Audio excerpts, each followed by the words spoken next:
Shalom. Kami dari kelompok 3 yang bergotokan saya sendiri, Ohanes Rudi Sangen. Saya Marcelina Angelika. Saya Magdalena. Saya Caroline Octalia Vanessa Ati. Saya Marciani. Saya Pinisa Juliet. Kami dari kelas 12 tipe 1. Akan membawakan sebuah podcast dengan tema keadilan. Tapi sebelum kita mulai, apakah ada kata-kata hari ini, Caroline? Tidak perlu kata-kata, yang penting bukti nyata. Salam keadilan. Nah, untuk memulai podcast kita pada hari ini, saya akan menanyakan pertanyaan pertama kita, yaitu menurut teman-teman sendiri, apa sih itu yang dinamakan dengan keadilan? Menurut aku, keadilan itu adalah kesetaraan hak yang dimiliki oleh semua orang tanpa memandang dia tuh agama apa, dia tuh ras apa, tinggi rendahnya jabatan atau sebagaimana. Pokoknya dia tuh memiliki hak dan wewenang yang sama rata. Oke, kalau menurut aku keadilan itu berarti kita memperlakukan setiap orang atau setiap individu itu dengan hak yang sama tanpa memandang perbedaan. Jadi adil untuk dia dan adil untuk yang lain juga. Jadi tidak dibeda-bedakan seperti itu. Nah, kalau menurutku lah, kalau keadilan itu tuh adalah suatu sifat yang sama rata, jadi tidak memberatkan yang sebelah sama yang sebelah. Saya kayak tidak menitik beratkan yang kiri sama pihak kanan gitu. Kalau menurut aku sih kayak semangat kita semua ya, dalamnya itu sama. Kayak kalau keadilan itu adalah dimana kita itu mendapatkan kesamaan dan hukum, hak, kewajiban. Jadi kita itu tidak dibeda-bedakan melalui kasta, agama, suku, ras, etnis, atau apa. Lanjut. Keadilan itu dimana kita tidak membedakan satu dengan yang lain. Baik, mari kita lanjut ke pertanyaan 2, yaitu apakah menurut teman-teman keadilan di Indonesia itu sudah baik? Mulai dari aku. Kalau menurutku, keadilan di Indonesia ini tergantung sudut pandang orang-orang.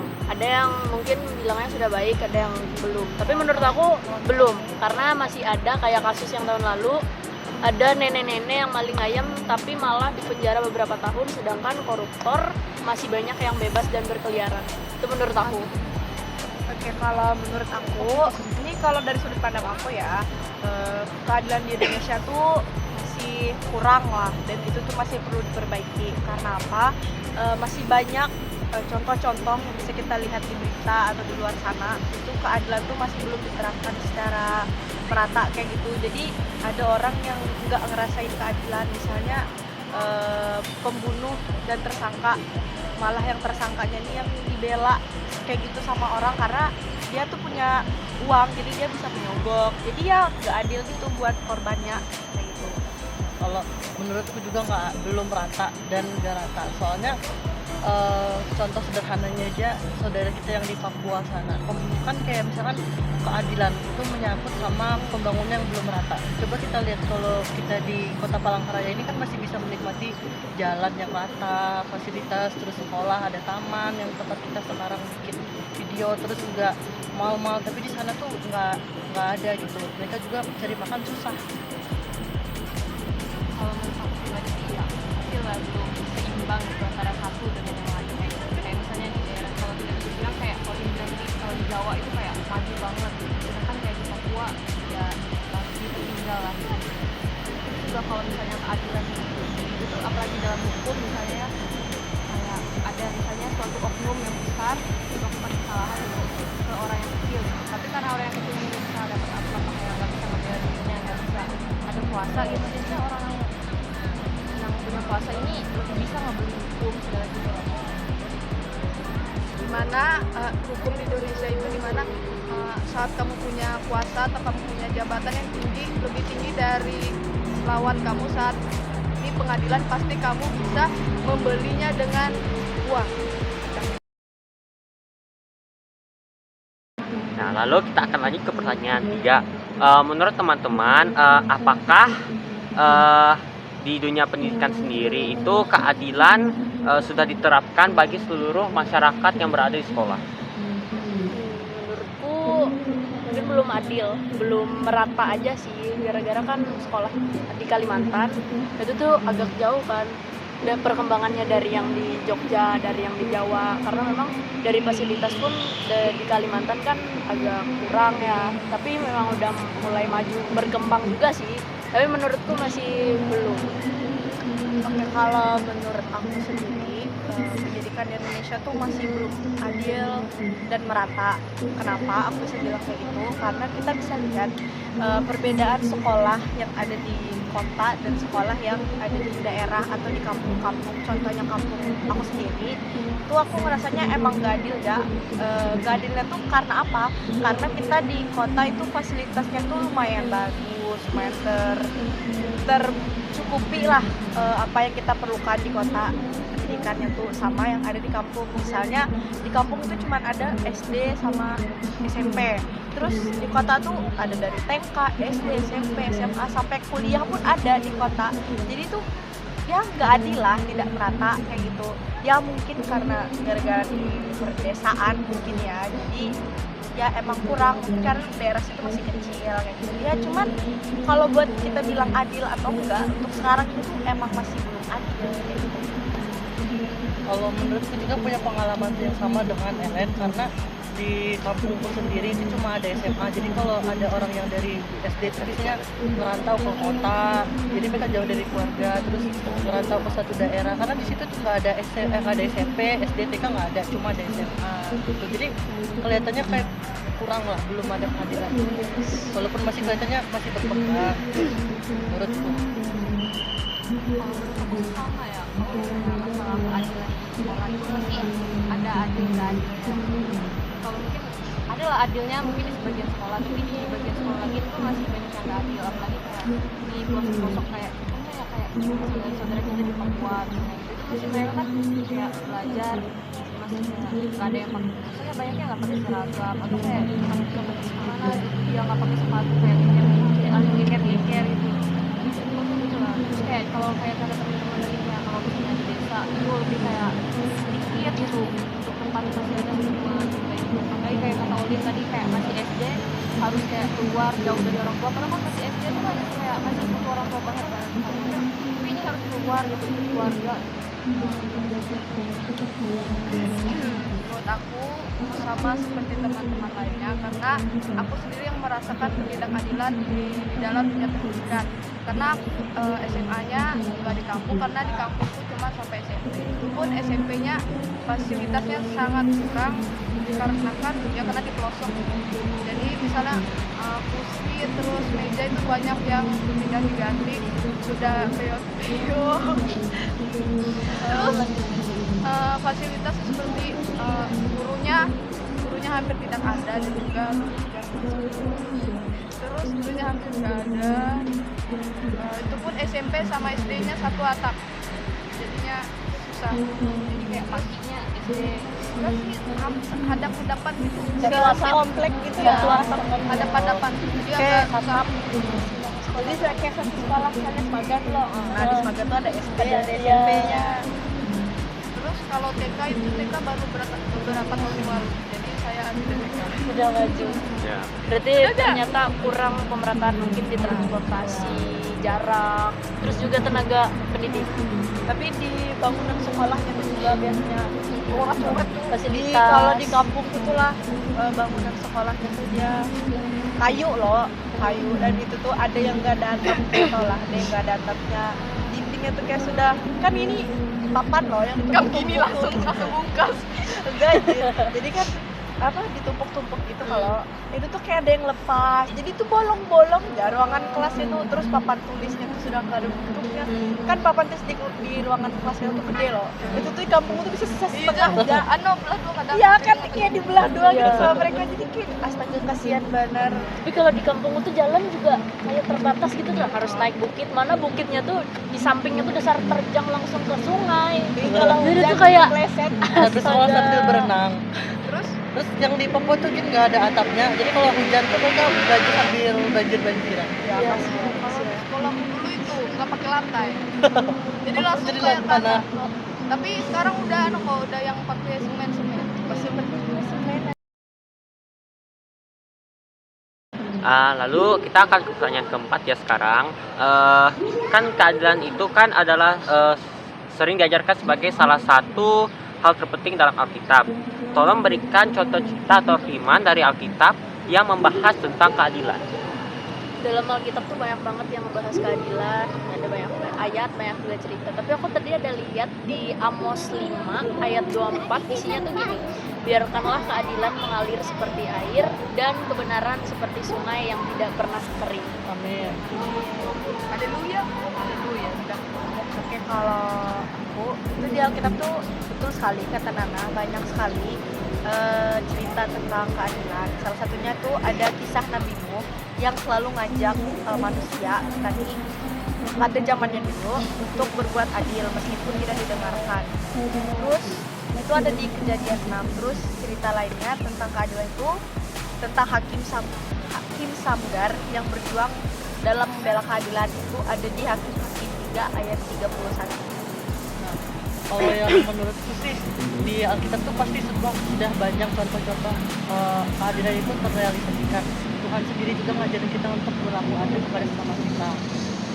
Seperti di Kitab Matius itu kan ada Tuhan mengasihkan di hukum kasih itu, kasih sesama kita seperti kita mengasihi diri kita sendiri. Jadi kita bersikap adil lah sama sesama kita, seperti kita mengasihi diri kita sendiri. Terus ada juga contoh lain yang dapetin tadi tuh tentang Deborah. Deborah itu kan dia memperjuangkan hak-hak buat perempuan. Ini tadi berbicara tentang keadilan dalam jenis kelamin atau gender. Mungkin sekarang zaman sekarang itu banyak yang berat sebelah kayak menganggap cewek tuh nggak boleh sekolah tinggi, nggak boleh kerja terlalu keras, kayak kerjanya cuma di rumah-rumah aja. Padahal itu nggak boleh, karena semua orang tuh punya hak yang rata dan sama. Kalau aku itu dapat dari contoh Alkitab di mana terdapat di Yesaya 61 ayat 8, yaitu sebab aku Tuhan menyukai hukum dalam mencipta perampasan dan kecurangan. Aku akan memberikan rumah dengan tepat dan aku akan mengikat perjanjian abadi dengan kamu. Nah, dari Alkitab ini, dari ayat ini itu menekankan bahwa Tuhan sendiri sangat mengasihi keadilan dan tidak suka yang namanya penipuan atau yang perilaku tidak adil. Ini juga Tuhan memberikan balasan yang sesuai dengan orang yang mengikat perjanjian dengan dia dan hidup dalam keadilan.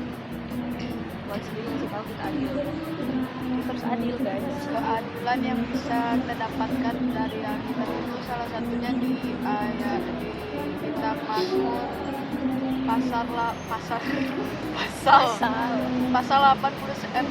pasal 89 ayat yang ke-14. Di situ dikatakan, di mana dikatakan keadilan dan kebenaran adalah dasar tahtamu, kasih setia dan kebenaran mendahului hadiratmu. Ayat ini menegaskan bahwa keadilan adalah salah satu aspek dasar dari tahta Tuhan, menunjukkan pentingnya keadilan dalam kehidupan. Jadi biarlah keadilan mengalir seperti air. Haleluya. Salam keadilan. Salam.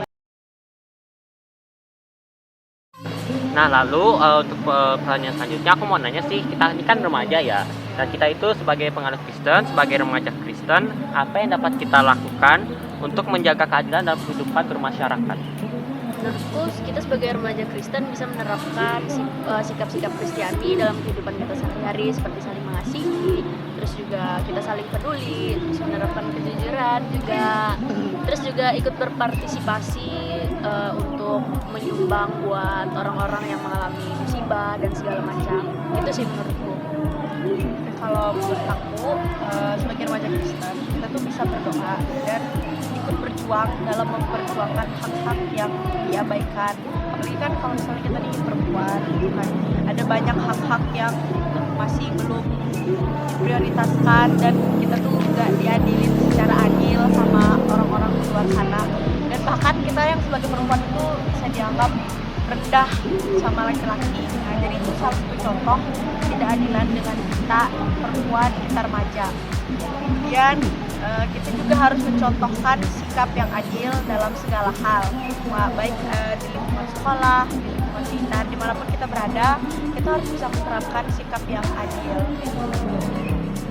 Kalau yang menurutku kita mulai dari diri kita sendiri juga, dan mulai dari keluarga kita. Kalau sebelum masyarakat itu kan ada bagian terkecil yaitu keluarga, dan kita tuh bisa mulai dari keluarga kita untuk bersikap adil. misalnya kayak dalam satu keluarga kadang kita kan merasa kayak orang tua itu pilih kasih.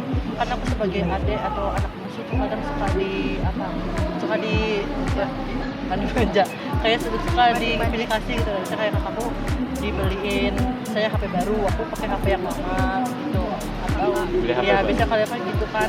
Jadi kayak kadang tuh masih sedih, tapi nggak cuma itu aja, kita juga bisa ngambil dari nas-nas tadi juga sebagai apa, pedoman kita dalam kehidupan sehari-hari kayak bermasyarakat. Tapi kita mulai dari keluarga kita dulu, menurutku sih.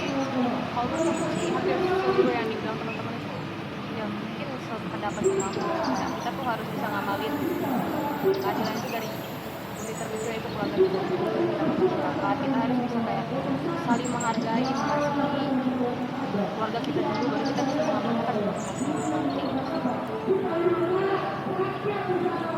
Keadilan dalam masyarakat itu dimana kita kita bisa adil dengan satu sama lain, dimana kita Opin dulu. sama ada pertanyaan tadi apa? Siap, sudah siap. Tunggu. Hal yang dapat kita lakukan sebagai remaja Kristen untuk menerapkan keadilan dalam masyarakat, sebenarnya kita mengakui dan memperbaiki kesalahan yang kita lakukan jika kita ada yang Tidak mengenakan. terus misalnya contohnya bantu orang lain, membantu bisa contoh itu membantu tetangga, membantu polis, membantu Ellen, nanam Okta, bantu Okta, Sakit hati. terus habis itu udah jatuh jauh. Oke. Aku sendiri mau menambahin pendapat juga ya, mungkin orang itu banyak beranggapan karena mereka remaja, mereka masih muda, itu mereka masih belum cukup umurnya untuk kayak melakukan tindakan yang untuk dapat menjaga keadilan. Padahal sebenarnya tidak, karena tindakan tersebut tidak perlu tindakan yang besar atau tindakan yang sangat terpublikasi gitu. Bahkan kecil-kecil dalam kehidupan sehari-hari kita, kepada keluarga kita, kepada saudara kita, kepada orang tua, kepada teman, bahkan kepada orang-orang asing pun sudah kita lakukan tindakan yang dapat menjaga keadilan. Mungkin kita dapat membantu orang yang kena bencana, kita dapat membantu orang tua kita dalam melakukan pekerjaan rumah, bahkan orang lain juga bisa membantu kita, orang tua kita membantu kita mengerjakan tugas kita dengan saudara kita sama-sama membersihkan lingkungan sekitar, lingkungan rumah, bergotong royong dengan masyarakat dan lain-lainnya, dan yang lain-lainnya dan seterusnya. Tapi aku mau nambahin satu. Jadi kan waktu itu kita sebagai remaja Kristen, apa yang bisa kita lakuin untuk menjaga keadilan? Itu tuh bisa kita mulai dari hal-hal kecil ya. Misalnya kita tuh ada ngelihat, misalnya kita di sekolah nih, kita ngelihat ada satu hal yang nggak adil gitu. Kita harus bisa berani melapor, harus bisa berani ngomong, harus bisa berani speak up lah. Jangan kalau misalnya kita ngelihat ada hal-hal yang nggak adil loh, itu malah kita diamin, malas gitu, aku nggak mau ngelaporin, ya malas nambah urusanku gitu. Nah biar aja orang lain juga yang bermasalah gitu loh. Jadi ya sebenarnya kayak gitu tuh nggak bagus sih. Kita tuh sebenarnya bukan kayak nyari muka ke guru atau kapan, tapi kita tuh pengen dari hati aja. Ya pengen ada dari hati, kemauan untuk supaya tetap ada keadilan gitu. Nah walaupun lingkungan sekolah, karena misalnya masa sudah dari sekolahnya sudah nggak ada keadilan, gimana nanti kita di luar sana, gimana kita kerja nanti. Karena kalau juga kita juga juga ada. sebagai orang, kalau misalnya orang perlu bantuan kita nggak bantu, ketika kita perlu bantuan, apakah orang jadinya mau bantu kita? Jadi kita tuh harus adil lah sama teman, sama siapapun lah harus adil, supaya kita nge-treat orang dengan baik, orang juga nge-treat kita dengan baik. Jadi hidup kita tuh ada keadilan, bahagia kita. Ya. Betul banget. Yeay. Lalu kita telah masuk ke pertanyaan kita terakhir pada podcast kita hari ini, adalah apa yang akan Anda lakukan jika salah satu orang terdekat Anda seperti keluarga, teman, kerabat, atau yang lain-lainnya setelah melakukan tindakan ketidakadilan? Kalau dari aku, mungkin yang pertama tuh kita ajak ngomong, kita ajak ngobrol baik-baik, kita dengar perspektif dia gimana, terus kita ajak ngobrol tentang solusi dari dia gimana, solusi dari kita juga gimana. Kalau dia bisa nerima, coba aja kita bawa dia baik-baik, nyelesain itu masalah itu. Terus kalau memang dia nggak bisa diomongin baik-baik, terus dia juga kayak terus menerus ikutin kemauan dia, pendapat dia, ya mau nggak mau kita coba bawa orang yang mungkin lebih tua atau lebih paham sama masalah itu. Oke, kalau menurut aku sendiri, kalau misalnya sekitar aku tuh ada yang nggak melakukan keadilan, aku pasti bakal negur orang tersebut, tapi negurnya tuh dengan baik-baik dan ngasih tahu kalau keadilan tuh penting gitu. Nah, jangan ngelakuin ketidakadilan, apalagi aku dan dia itu orang terdekat misalnya, atau aku keluarga sama dia. Jadi keadilan tuh rata gitu, nah nggak yang semena-mena aja, nggak yang dilakuin kayak aku nggak pentingin ngelakuin ketidakadilan, toh dia tuh keluarga aku juga, ngerti aja dia, kan nggak mungkin loh kayak gitu. Jadi kayak nggak enak aja gitu, nah masa sesama keluarga ngelakuin ketidakadilan. Terus kalau misalnya sudah ditegur baik-baik tuh masih melakukan ketidakadilan, ya solusinya tuh entah panggil polisi atau panggil orang-orang yang punya hak gitu, nah buat dia nih ngerasain sanksi adil gitu, jadi sama-sama ngerasa adil, bukan dia tuh yang nggak ngadilin orang lain gitu. Kalau menurutku kan kalau keluarga, kalau kita tuh kayak nggak mau kalau keluarga itu jangan gitu kerja kan menurutku lah, kalau keluarga itu kan orang terdekat kita pasti mau yang terbaik buat keluarga kita. Jadi kalau ada mereka tidak melakukan keadilan tuh, supaya yang terbaik buat mereka tuh kita kasih tahu, bisa juga ditegur, tapi tegurnya tuh baik-baik, kayak ngomong kenapa ngelakuin itu, terus kenapa kayak gitu, terus solusinya gimana. Terus juga kalau di keluarga itu kan kita kadang takut negur yang orang tua, orang yang lebih tua. Kadang kita bilang kayak so ngerti lah, so inilah, tapi nggak ada salahnya juga kita ngasih tahu mereka walaupun kita tuh masih lebih muda daripada mereka. Tapi untungnya di keluarga sendiri mereka tuh sama-sama mau dikasih tahu gitu. Nah, kalau aku dikasih tahu apa kesalahanku, mereka semua tahu apa kesalahan mereka gitu. Jadi sama-sama saling diskusi apa yang terbaik selanjutnya gitu. Kalau menurut pribadi dan pengalaman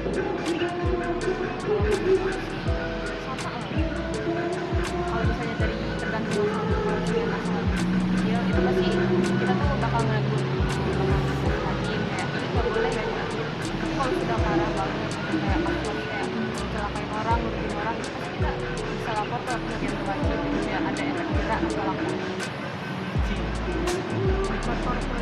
Kalau kalian lihat lapor yang berwajib Itu dengan kita cara dengan menegur, dengan terus menasehati.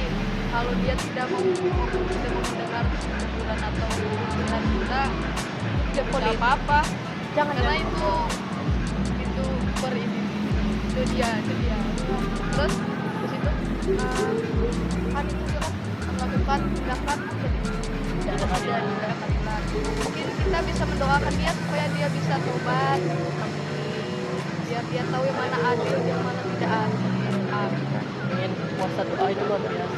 Amin. Amin. Terus kita bisa mengajak dia melakukan sesuatu yang positif gitu. Bukan ketidakadilan itu sesuatu yang negatif. Ada yang mau nambahin lagi? Terus aku mau pertanyaan teman-teman, kalau misalnya lah ada sebuah bentuk ketidakadilan itu yang dilakukan suatu daerah, tapi dalam suatu daerah itu sudah dianggap seperti biasa atau Hal tradisi. umum. Ya, contohnya seperti mungkin pernikahan dini, mungkin kan beberapa tempat kan itu kan memang sebuah bentuk ketidakadilan, tapi di beberapa tempat itu dianggap seperti biasa atau bahkan sebagai sebuah tradisi yang malah mereka berusaha untuk pertahankan. Bagaimana menurut teman-teman yang harus kita lakukan agar hal itu tidak terjadi lagi? Kalau dari aku, mungkin kita bisa buat kayak Tapi susah Kayak- nggak sih? Itu kan kayak tradisi ya. Tapi Jadi, tradisi bukan- solusinya tuh lah kita tuh cuma bisa bisa ngasih tahu ke para tetua atau para tokoh agama atau tokoh Atau apa tokoh gitu lah yang di berpengaruh daerah di daerah tersebut. Itu tuh kita harus kasih edukasi kalau pernikahan dini atau hal-hal yang bertentangan dengan ketidakadilan tuh itu tuh nggak baik. Karena kita bertentangan sama keadilan. iya bertentangan sama keadilan. Ketidakadilan. Bertentangan sama keadilan itu nggak baik, apalagi kalau misalnya sudah dijadiin sama tradisi. Karena kan pernikahan ini tuh nggak bagus, selain nggak bagus untuk yang perempuan, yang cowoknya juga. Banyak itunya dampaknya, resikonya juga bisa ya stunting, kena kanker rahim karena terlalu muda, terus bisa Mudah melahirkan. ya stunting, cacat. Karena tidak semua tradisi, hanya karena mereka tradisi belum tentu mereka baik atau adil gitu. Terus kasihan kalau misalnya cewek cowok itu mereka harus sekolah tapi mereka harus nikah. Jadi Kan itu nggak adil. itu gunanya sosialisasi ke sekolah-sekolah. Mungkin bisa pemerintah ngadain sosialisasi ke sekolah-sekolah yang ada di daerah tersebut. Itu saran ngadain untuk pemerintah. Iya, saran untuk pemerintah. Terus itu kan katanya tadi tradisi, siapa tahu mereka yang mau dinikahkan dini itu tidak mau nikah dini, nggak mau lanjut ke sekolah. Atas dasar paksaan. Kasihan itu tidak baik, tidak adil sama. Emang siapa yang mau dijodohin gitu nah? Kalau sama Taeyong aku mau. Itu ketidakadilan di pendidikan juga nggak sih? Iya. Kita nggak dapat menolak pendidikan karena kita sudah dinikahin gitu nah istilahnya. Jadi kita Kasihan kalau misalnya dia dinikahin padahal dia tuh pengen kuliah, dia pengen kerja apa gitu ya, Selain selain melanjutkan pendidikan, mau berkarir, Nah itu masih banyak kejadian di Banyak kampung juga aku. orang yang melakukan perjodohan itu bukan karena demi kebaikan anak mereka, tapi karena mereka ingin mencari jalan keluar dari masalah mereka Iya, sendiri. contohnya ya. kayak terlilit utang, Iya. nikahin sama Toga tuh yang paling parah tuh kayak anaknya tuh korban pemerkosaan, terus hamil, menikahin sama pelaku. benar banget. Itu pas guring malam tuh Sekian itulah podcast kami pada hari ini. Untuk dari perbincangan yang telah kami lakukan, saya mengambil kesimpulan bahwa memang keadilan itu sangat penting, bukan hanya untuk sebagai individu, namun juga kita sebagai kelompok, masyarakat, dan kita seluruh sebagai sebuah spesies manusia masing-masing. Baik Anda tidak memandang apa warna kulit mereka, suku mereka, agama, dari negara mana, kita memang harus menerapkan keadilan dalam kehidupan kita setiap hari dan dalam kehidupan kita yang akan datang, dan harus kita ajarkan kepada sesama kita, kepada teman-teman kita, bahkan nanti mungkin ke generasi selanjutnya yang akan datang. Sekian, itulah podcast kami pada hari ini dari kelompok 3. Terima kasih atas teman-teman yang telah mendengarkan. Mohon maaf jika ada salah kata. Teman-teman, memberkati. Salam Salam keadilan. Salam keadilan. Dadah.